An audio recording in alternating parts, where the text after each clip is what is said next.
I think music is super personal as a part of your experience. I mean, clearly you don't hear a song the same way as I do. But that's why it's so powerful and real.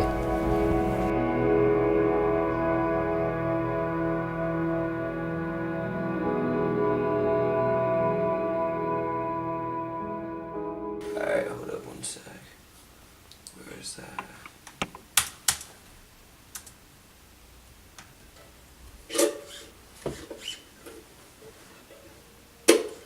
I'm Kris, Cody.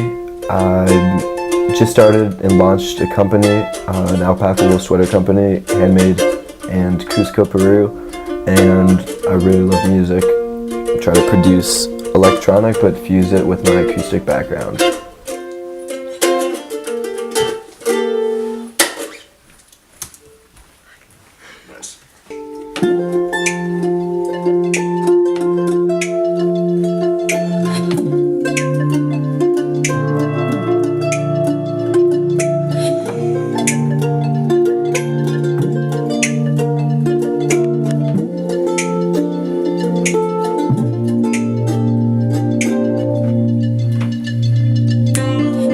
It's gonna drop.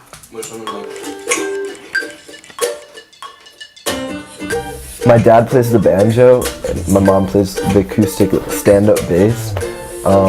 So I was just always, from a young age, I thought it was super lame going through puberty. I thought that bluegrass was so lame and I was like so gonna be rejected in middle school when everyone's trying to be the alpha male and stuff. But I've gained the most insane appreciation for having that full-rooted background in music.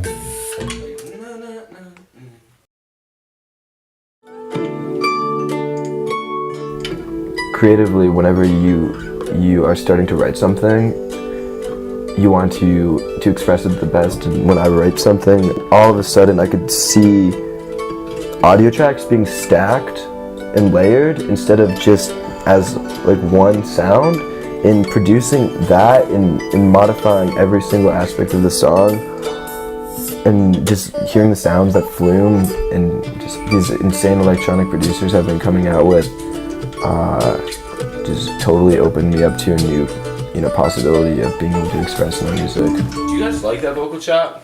Yeah. Yeah. I just need like more like You need what? I need like vocals over it.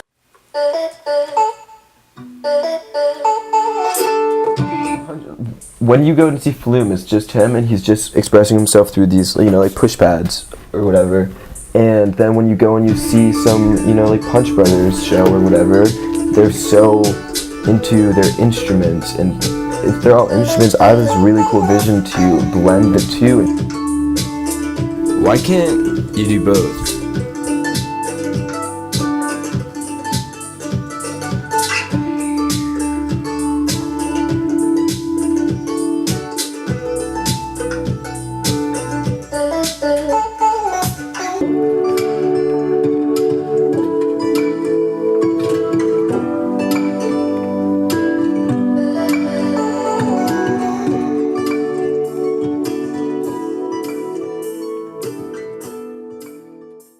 Want me to talk about Paca?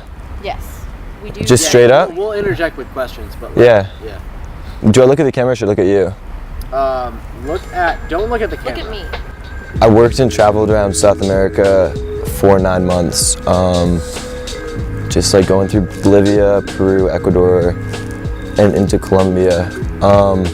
And when I went through Cusco originally, I found these amazing sweaters.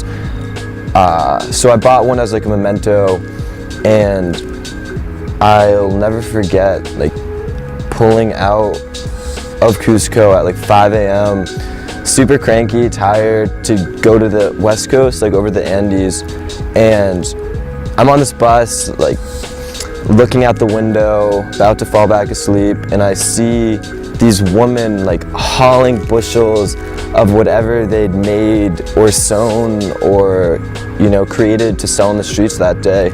Every single day, that's what they did, and were naturally motivated by. And here I am, like on this bus, so cranky to fall back asleep.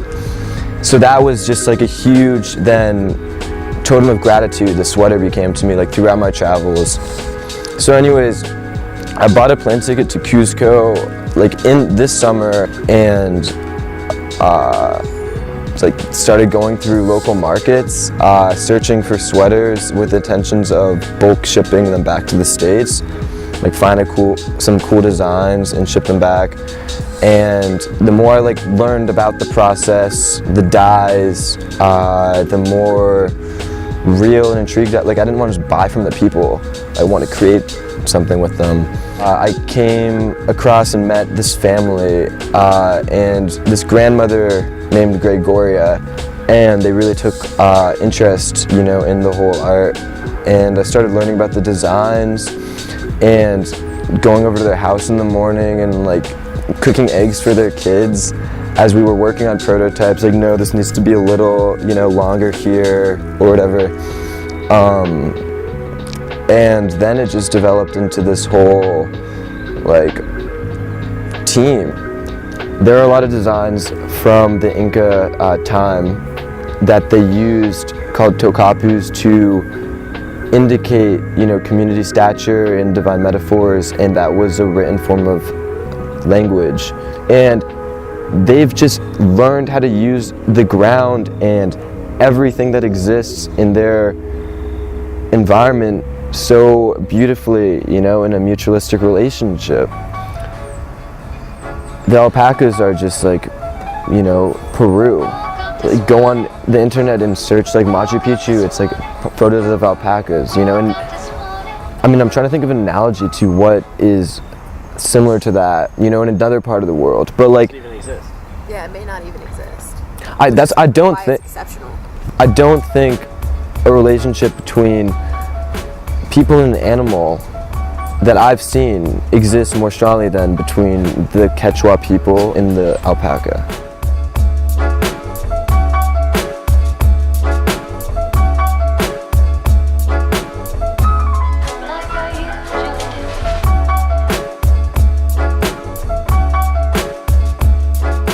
I don't know if entrepreneur stories, I'm sure they're all different, every single one, but it's just been me developing it and learning more and experimenting more and seeing what works.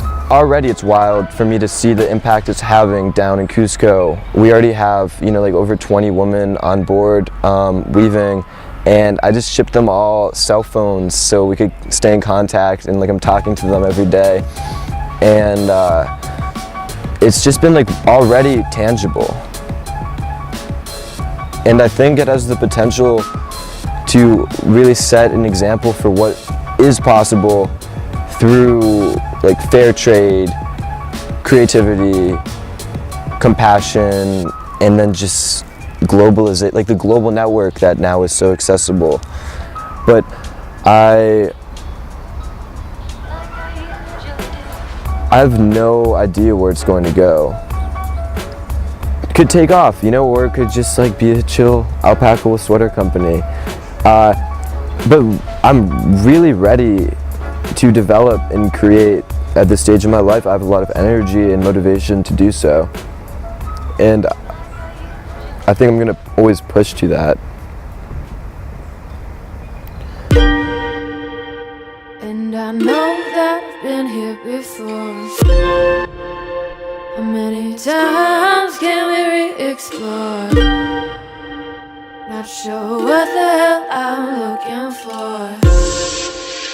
Keep stumbling on, keep stumbling on, keep stumbling on, keep stumbling on,